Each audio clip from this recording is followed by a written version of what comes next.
Thanks everybody for joining us at a rather extraordinary moment in American history. And I'm just delighted to have my very best friends in the U.S. Senate with me today for a very informal discussion on some of the issues that I know that are of concern to everybody out there. Let me just start off by once again talking about why we are in this shutdown. And we are in this shutdown because we refuse to allow the American healthcare system to collapse.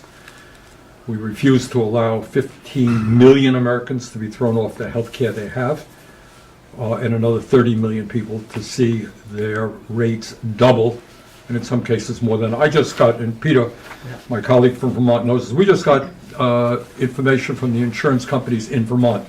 It'll vary up and down in different states. In Vermont, we are seeing in Burlington, Vermont, for a couple, a family of four, of $129,000. Their premiums are going to quadruple, going from about $900 a month to somewhere around $3,600 a month. That family of four in Burlington, Vermont, will be spending about $55,000 a year on health care. All right? Basically insane. And that is up and down, more or less, what's going on all around the country. So that's going on in Vermont. What's going on in your states, guys? Well, certainly in my state of Oregon, we are having demonstrations against the federal agents who have come in to provoke violence. And those demonstrations are demonstrations of joy and whimsy, because the people of Portland decided not to take the bait.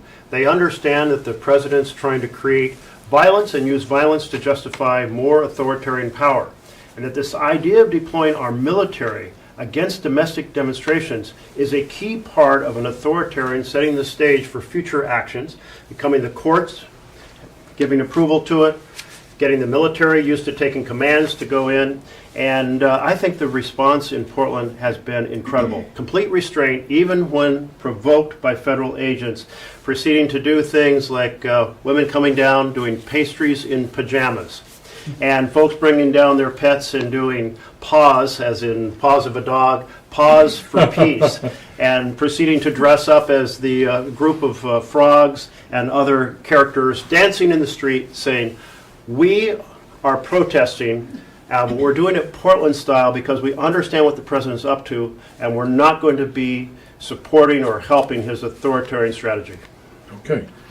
Maybe back to healthcare for a second, So, Tina? Bernie, as you were talking, I was just thinking about this email that I got yesterday from a Minnesotan, and she said, first of all, she said, I want to write to thank you for fighting for affordable health care. So people, I think, are paying attention to what this fight is all about. They understand that we have a president who's giving tax breaks to, gazillionaires, but can't seem to find the money to lower healthcare premiums for people that are just regular people. So she says, I logged on to my account today and found that my monthly premium is increasing from $1,000 a month, which is a lot, to $3,163 a month. And she says, this is catastrophic. Yeah, for my husband and I, we can't afford this, and we're going to have to go without health insurance. And so, again, we've been saying that this is a now problem. This isn't something that we can maybe get around to solving in January or December. So it's not just Vermont, it's Minnesota, and I suspect it's all of us. Right.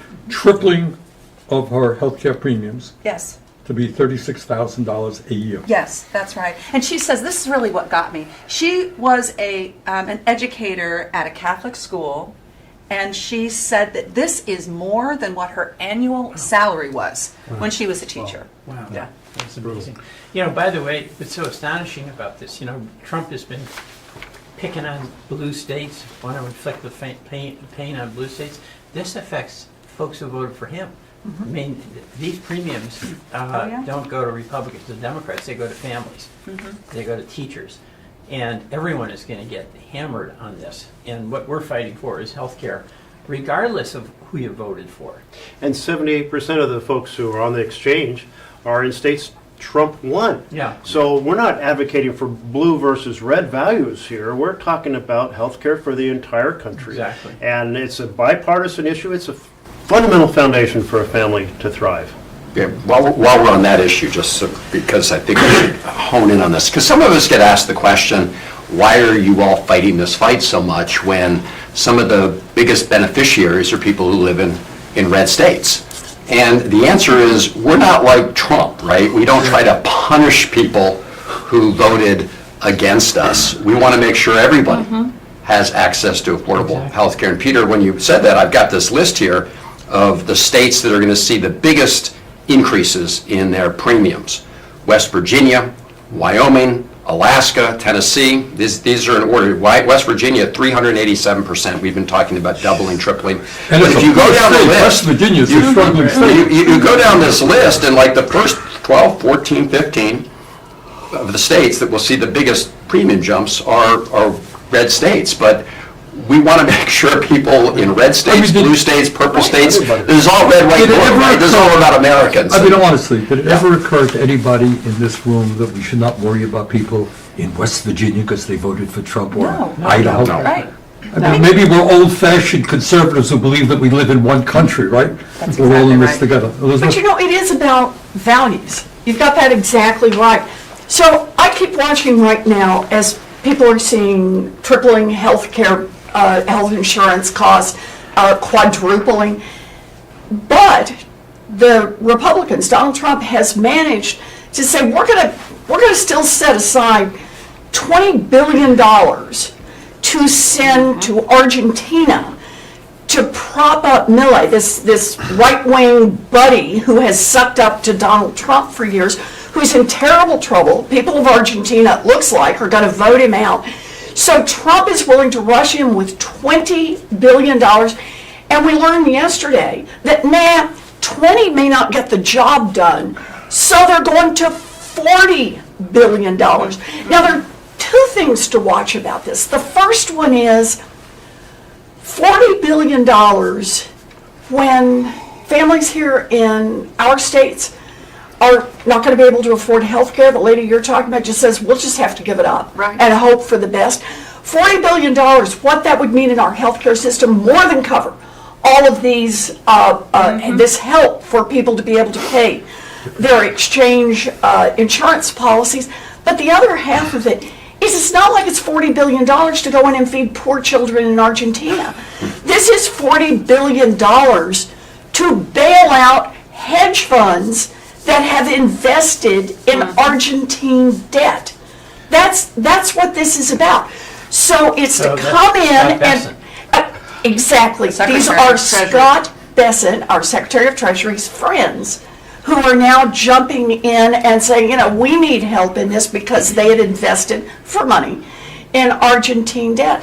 And So doesn't Trump, he own a lot of land in the Dakotas, a lot of farmland? He owns a lot of farmland Thousands of acres, in the northern tier of this country. That's exactly right. But finish, Elizabeth, No, because I no, want but to get your in on this point- because I think this is so important. your point is a good one because this is about, you think of a president of the United States is supposed to be watching out for us, for all of us, Wait a right? minute, What was it? America first! Oh, No, yeah. did I hear that one? It sounds Okay, like so Argentina here's the- comes ahead of the United Yeah, States. it's Argentina then America. So let me tell you how this is going over in Minnesota right now. So we know like roughly a quarter of American farmers, family farmers, are buying their health insurance on the exchange. So they're getting walloped Yeah. by these big insurance premium increases. But at the same time, Minnesota soybean farmers are just Impoverished. creamed because they have no markets for our soybean products because of Trump tariffs. And so when they read in the morning newspaper that Donald Trump is sending $40 billion to Argentina, and that is actually where China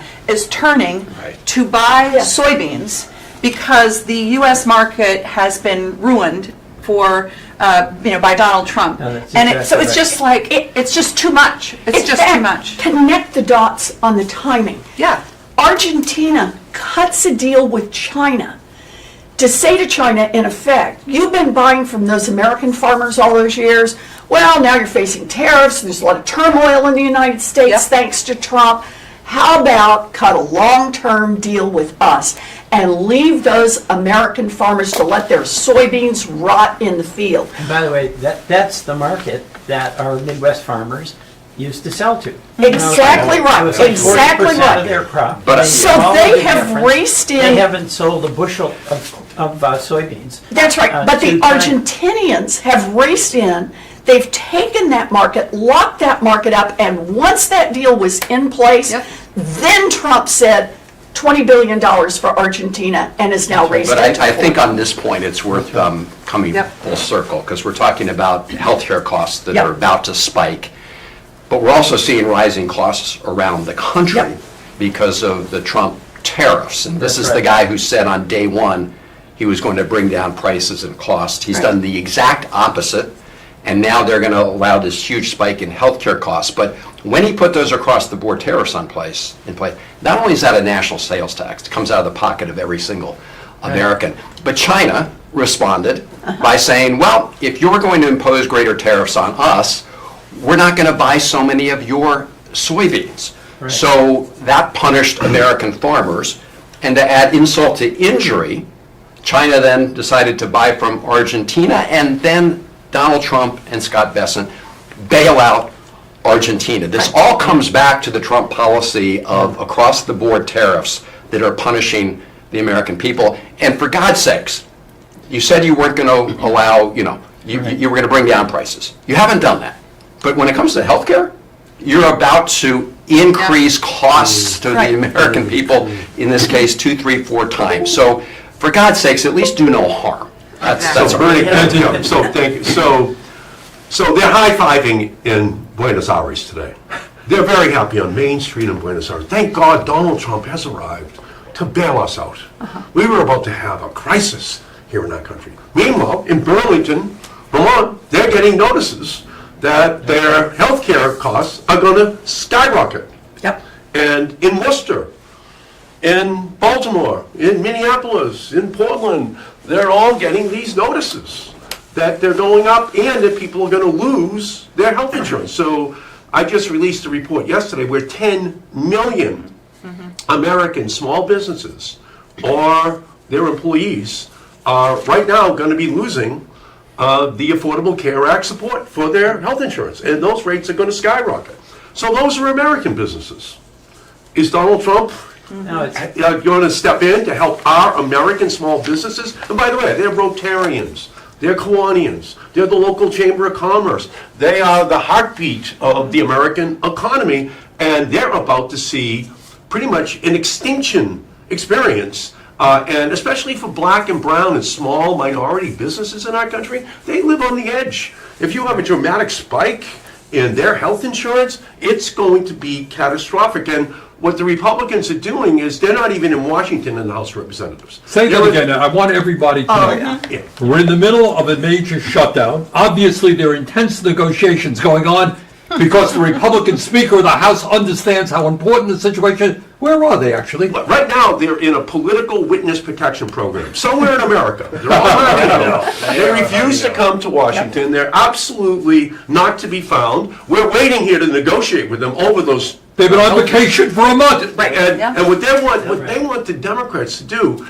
after they engage in the biggest financial healthcare heist of all time is that we should drive the getaway car for them. We should just go along with their bill that's going to allow for this economic catastrophe on Main Street all across America, while in Main Street in they're high-fiving. Thank you for helping our businesses, but the American businesses are about to have a catastrophic economic event that will I change want to their go lives. to a point that Elizabeth raised last week. I mean, all of us understand the tragedy of what it means for people to see a doubling, tripling, quadrupling of the healthcare costs, people losing healthcare. But there's another point out there, the ancillary effects of these massive cuts in terms of nursing homes, community health centers, rural hospitals. Who wants to jump in on that one? you know, Yeah, go ahead, Peter. I want to go back to the farm situation because I think no. All right. And That's how leadership works. yeah, but it is rural America where we all know people really work hard. They care about their neighbors. Okay, so the healthcare, those farmers in the Midwest depend on the tax subsidies so they can buy private insurance. Number two, the tariffs have increased their cost. the tractors are more expensive, the seed is more expensive, the fertilizer is more expensive. And then 3, the tariffs led directly to them losing their biggest market. And number 4, we've created a market for Argentinian farmers. So when this is over, those markets are gone. They don't come back. And the catastrophic design of this couldn't have been better produced to inflict more pain. And it's on folks who are largely Trump supporters. And this is the payback they get. And with the other ancillary effects. which Good, no- all right, let's get there, all right. Getting there. Look, all I would say. No, but it's the Well, community listen, hospitals in rural America play a major role in that community, and they do in Vermont, Bernie. One of the things that I find really upsetting, we are the richest country on earth, and the way we treat elderly people, disabled people in nursing homes is beyond disgraceful. I don't know about your states, but in Vermont, nursing homes are shutting down, they're understaffed, underfunded. Well, yeah, I mean, they called it their big beautiful bill. It was beautiful for billionaires. For everybody else, it sucks. When they cut Medicaid, they cut the primary insurer for nursing homes. Right. Right?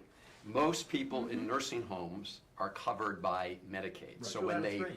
whack Medicaid, they are essentially making it much harder for people to be able to go to a nursing home. And nursing homes are already, as we all know, Yeah. completely underfunded, and in so many cases, an unacceptable situation for our seniors. So they've taken that, made it worse. They're also closed, rural hospitals are going to close around the country. All of that, again, as you said, Bernie, at the beginning, to provide billionaires Right. and very rich people with a huge tax cut. In fact, they extended tax cuts for the billionaires and the very wealthy in their so-called big beautiful bill. The one tax cut they did not extend Right. was the tax premium support that allows middle-class families Right. to afford health insurance. That's the one tax cut they let expire. They let that ticking time bomb And- go boom, boom, and it's going to explode if we don't deal with it. And, by the way, one of the things that is driving up healthcare costs are the Trump tariffs. Right. Because a lot of medical supplies, pharmaceuticals, other big expenses of rural hospitals and nursing homes have this tariff on top of them, which means that everything costs more.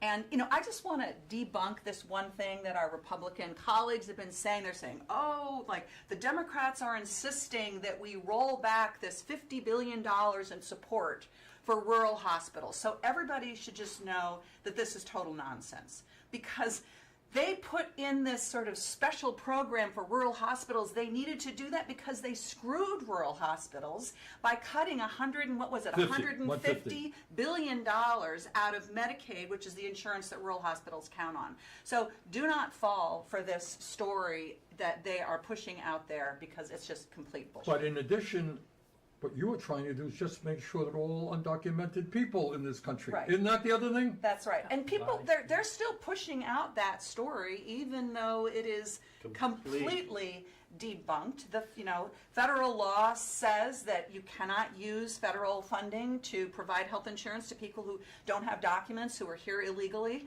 And so it's just they're falling back on this nonsense because they know that they are losing the argument with their base voters who are looking at their health care costs going up and can't afford it. I want to move on to, what Jeff started a moment ago, but before we do that, let me I think I speak for everybody here.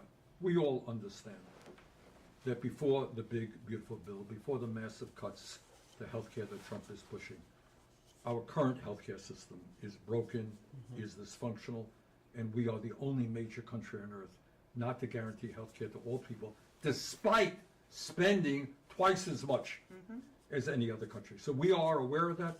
I think I speak for everybody here who believes that healthcare is a human right, and that's where we got to go. But right now, the immediate struggle is to see that the current healthcare system, as bad as it is, does not collapse completely. If I was to summarize what the conversation has been about, 9 months of the Trump administration making Americans sicker and poor. That's been his agenda. Families lose and billionaires win, as Chris pointed out. but it's also about this authoritarian takeover, because we're discussing tariffs, but the fact is there is no law that gives the president the ability to set tariffs. That's why we've seen no other president do that. We're discussing sending $40 billion to Argentina, but there is no law that said send $40 billion to Argentina. And I want to keep reminding all of us and across America, what we're seeing is a president acting like a king, ignoring the laws that apply to the executive branch, like you can't fire inspector generals, but also stealing the power of the purse. And this is so important because a fundamental difference between a democracy and a strongman authoritarian state is that the Congress, representing the people, that decides what programs will be funded and how much, or is it the head of the executive branch, the president or whatever title you give it. And so we have seen through the strategies Trump has been doing of slowing down funding, freezing funding, impounding funding, running out the clock on the fiscal year and saying, poof, sorry, that funding, well, there was nothing that reversed the law that said, well, I was supposed to spend it, but the year is out, so it's gone. And then getting support from the Supreme Court for that strategy, which is, you compile these things, underlying all the battles we're talking about, is we have to fight to restore our democracy. We are in the middle of an authoritarian takeover. It is no small thing, the biggest threat to our republic since the Civil War, and we have to stand up, exercise our oath as senators, and reclaim this country for government by and for the people. Right. But part of what Donald Trump is trying to do as his vengeance tour is that because we have stood up and fought back, he says he's firing thousands more federal workers. And he's already been through with Elon Musk and the chainsaw, tried to cut down branches of government that work for the people, like the Consumer Financial Protection Bureau, and just lay people off everywhere he could. I think we all have to be clear on this. It was illegal when he did it when government was open, and it is equally illegal when he does it when government is shut down. But this is about Donald Trump believing that the state, the power of government is his to be used for the vengeance he wishes to wreak on whoever he sees as those who cross him, those who stand up to him, and the power of taking U.S. taxpayer dollars and shooting them off to Argentina or wherever else Donald Trump wants to send them. And you are right, Jeff. That is the action of a king. And we don't have kings in the United States. We need to remind Donald Trump of that. Yeah, so we've got a crisis right now, and these hedge fund guys, they want to get their payback for their support for Donald Trump in the election. And the three top hedge fund managers in America made more money last year than all 120,000 kindergarten teachers in our country combined. Okay, who did more for our country last year? Like, those 120,000 kindergarten teachers or three hedge fund guys? They're the ones that are going to get bailed out in Argentina and here. And simultaneously, he wants to destroy the entire Department of Education Yep. and the EPA, take that funding, and then with a Robin Hood in reverse strategy, give all that money in tax breaks to billionaires and millionaires, to hedge fund guys. And so health is the first wealth for every family. If you don't have your health, you have nothing. And so they're looting that by the tens of millions in our nation, and all of that wealth, that health, is going to those billionaires, and that's what this fight is all about. It's all about this transfer of wealth into the hands of the wealthiest, and it is just Robin Hood in reverse. And the Sheriff of Nottingham, on behalf of King John, is now latter-day these hedge fund guys and King Donald Trump trying to do the same thing, and to take from the poor to give to the rich. You know, Eddie, just to make you feel worse, this isn't bailing out the hedge fund guys. It's enriching the hedge fund guys. They buy the debt like at 20 cents on the dollar because it's going south. Well, with the bailout, it means they may get $1 on the 20 cents. So this is a total sweetheart deal. Just like the taxes. Well, we remember on Inauguration Day, right, when he told the American people it was going to be a new golden age for America. But the people he was really talking to were the people sitting right behind him, Elon Musk, Mark Zuckerberg, the other billionaires. This cabinet is just Who filled made with these more than cabinet. all The of ones the with the righteous. gold. Right, the ones with the gold. That's what he means by golden age. Yeah. More gold for the already rich in Right. America, and he is determined to shut down all opposition. I mean, that's what authoritarians do. And, Right. Elizabeth mentioned, we don't believe in kings in America. So tomorrow, everybody will have a chance to say we don't have kings in America. And why this is important, though, is Donald Trump is trying to use intimidation and the force of the federal government to silence people and get them to shut up.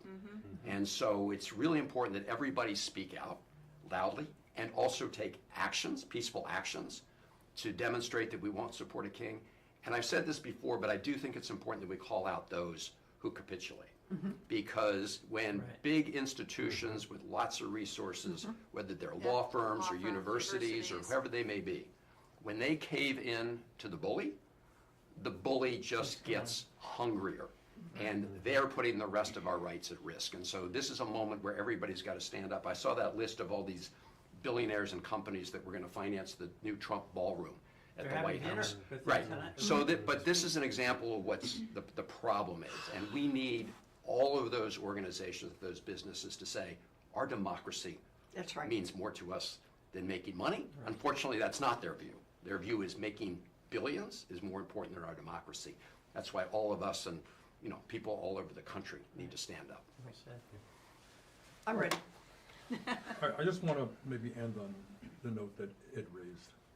Every day there's something else and people are distracted and overwhelmed. But I want you, and Chris made this point, I want you to think back to Trump's inauguration, who was standing right behind him. The richest people in the country. And 10 months later, how are those people doing? They have been making zillions and zillions of dollars. They're doing phenomenally well. How you doing? How you doing when you walk into the grocery store? Can you afford decent quality food for your kids? What about your rent? What are you paying? 40, 50% of your income in rent? And now you're dealing with health care? Double, triple, quadruple, or maybe you're going to lose your health care at all. So in the middle of all of this distraction, this flooding the zone, a new crisis every day, pay attention to the fundamental issue. The billionaire class has never, ever had it so good. They are funding Trump. They are delighted. And you and all of us are struggling. So I think Chris said it best. We got to stand up. We got to fight back. Too many Americans fought and died to defend American democracy. We're not going to let Trump and his oligarchic friends take it away from us. Right. On that note, Thank you. thank On you all that guys. note, All right. standing up is Yeah. patriotism.